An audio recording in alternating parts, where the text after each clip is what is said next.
I have to skip some questions because some of the responses are as long as the answers. Rabbi Kahane, you have praised, as Professor Dershowitz pointed out, the so-called Jewish terrorists for their attack upon innocent Arabs. Aren't these vigilantes dangerous people? And how can you condone this lawless activity that would certainly lead Israel down the road to anarchy?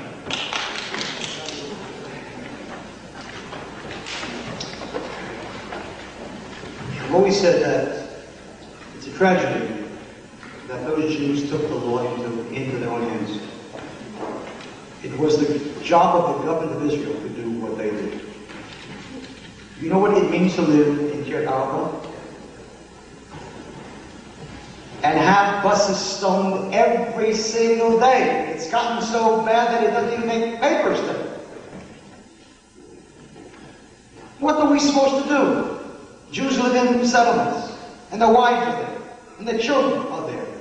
What are we supposed to do when we see an impotent government, one which is, on the one hand, has its hands tied by American pressure, and on the other hand, by guilt feelings.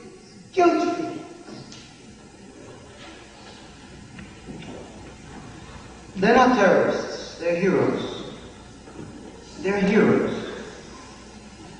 What is being said about them today was said 35 years ago about Menachem Begin, and about the Irgun, and about the Sternists. And I remember on the day that Menachem Begin, in retaliation for the hanging of Irgun soldiers, took 2 British sergeants and hanged them. And I remember the outcry, fascist and terrorist and murderer.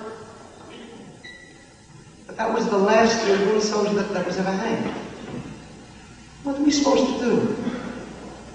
It's not a nice war. It's a terror war. We're dealing with a dirty enemy who doesn't play fair. He hides behind the mask of Arabs. He blends in with them. What are we supposed to do? Now my answer is a good answer. I want an exchange of population. Beginning 1948, we took in 800,000 Jews from Arab countries. That was good. That was stage 1. Now it's stage 2. We took in the Jews. Now let's give them the Arabs.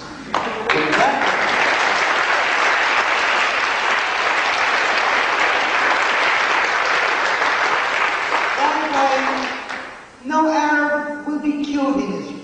And this way Arabs will be killed. In 5 years Israel will be a Northern Ireland in Galilee.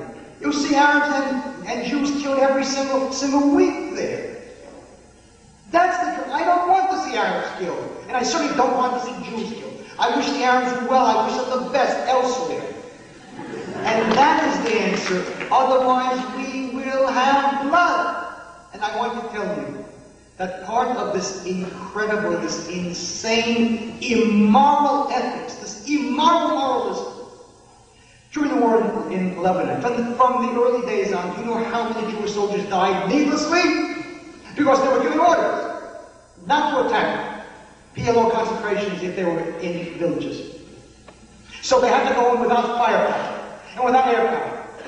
And my son was there. He said Jews were picked up by snipers because of this immoral concept. If you're in a war, you're in a war. And during World War II, when the Allied bombers bombed German cities, who do you think that they were killing? Generals? SS troops? It was a war against the German people. And their purpose was to break the German people's spirit. And they did. We're in a war today with a bitter enemy. Those Arab civilians. General Adam, Adam, was killed by a 12-year-old boy.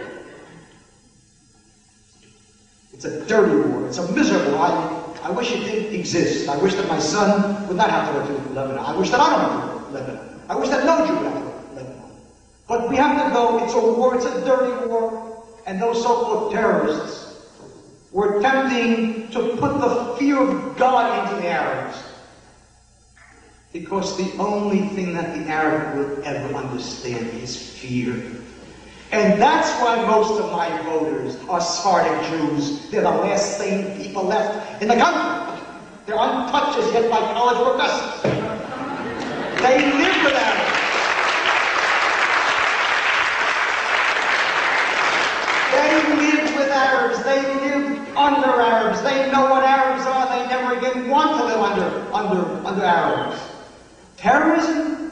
These are the Maccabees of our time. They didn't have to do this. They did it not for themselves. They did it for the Jewish people.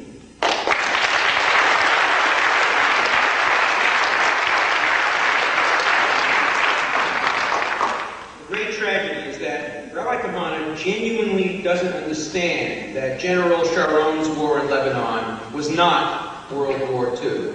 That what might be justified in a war for the survival of humanity, World War II, is not justified in a preemptive war, which may have had some justification in terms of a cordon sanitaire, in terms of a 12 or 15 mile. That the necessity for fighting that war into the city of Beirut was far more questionable, and that the Israeli army in general acted with great distinction in not firearming innocent villages and in not killing innocent people. It is the essence of racism to talk about the Arab. To say what Rabbi Kahane said in his opening remark, well, quote, we don't know exactly who killed, so it's perfectly proper to use terrorist attacks against anybody who's an Arab. That is the difference between democracy and the rule of law on the one hand and a kind of racist oppression on the other hand. Call it by any name, but if you direct a bomb against a young Arab just because he is an Arab by ethnic background, that is racism. We have to decide exactly who the culprit was. We can't do what the Germans did. And when an Israeli, or when a Jew in Nazi Germany killed somebody, the Germans said, we couldn't figure out exactly which Jew might have done it, so we're going to take 1,000 Jews from the village and kill them. We can't emulate those who have been most barbarous in response. We cannot use these kinds of weapons and lower ourselves to an uncivilized status. Now, I agree with Rabbi Kahane, there is a problem. Israel should not become a northern island. I would like to sit down and see whether some kind of territorial compromise is not possible, whereby large Arab population centers become parts of an adjoining Arab state, whether it be a Palestinian state or Jordan, which is a Palestinian state, expanded in some way. I'd like to see an exchange of population.